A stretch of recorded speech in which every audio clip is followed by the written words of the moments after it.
اسی گھر سے تعلق ہے جس میں آج اس میں ماتم نہیں ہے بلکہ پوری پاکستان میں آج ایک ماتم ہے، ایک سوگ ہے، ایک پریشانی ہے. اس حوالے سے شیخ صاحب کے حوالے سے کیا؟ بالکل یہاں پر ہمارے پاکستان میں یہ تسلسل ہے کہ بڑے بڑے شہروں میں بڑے بڑے علماء ان کے خون سے رنگین ہے سڑک کے وہ در و دیوار آج بھی وہ تسلسل اپنی جگہ پر برقرار رکھتی ہوئی حضرت مولانا شیخ الحدیث جامع شہادت کے منصب پر فائز ہو گئے.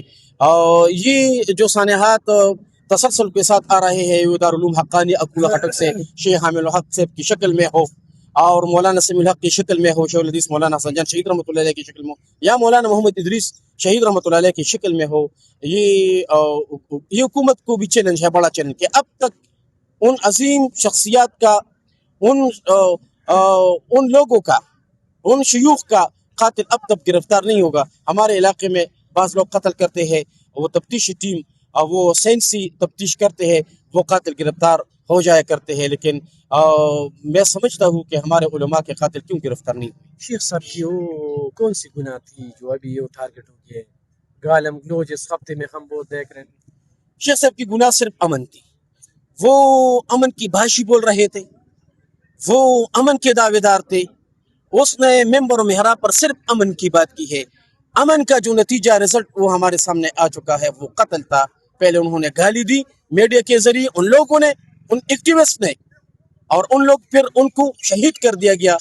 میں سمجھتا ہوں کہ ان لوگوں کو شامل تفتیش کیا جائے جو 24 گھنٹے وہ سوشل میڈیا پر وہ بک رہے ہیں، وہ گالم گلوچ کر رہے ہیں، ان کو بھی شامل تفتیش کیا جائے.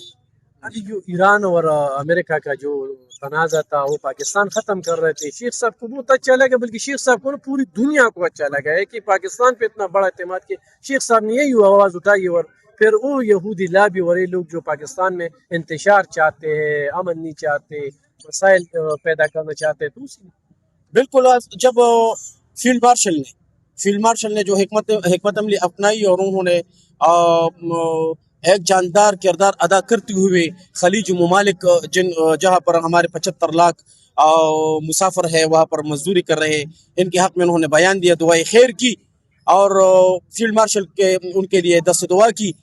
تو وہ بعض لوگوں نے برداشت نہیں کیا، انہوں نے گالم گلوچ شروع کیا. اور یہ میں سمجھتا ہوں کہ یہ جو لوگ امن کی باشی اس پر نہیں آ سکتے تو وہ پھر گولے اور گاڑی کا جو ہتھیار ہے وہ استعمال کر رہے ہیں. فیلڈ مارشل صاحب کے ساتھ ہم اب بھی ہے ان کی حمایت کر رہے ہیں، ان کی جو پالیسیز ہے اس کو ہم حراجی تقسیم پیش کرتے ہیں اور اپنے ملک کے اداروں کے ساتھ ہم شانہ بشانہ ہے. فیلڈ مارشل صاحب کے ساتھ جو والہانہ عقیدت اور محبت ہمارے علماء رکھتے ہیں، واللہ العظیم وہ کوئی بندہ نہیں رکھتا. علماء کرام اس پاکستان کے امن کے باعث ہے، اس پاکستان کی امن اور سلامتی کے لیے ہمیشہ انہوں نے دعا کی.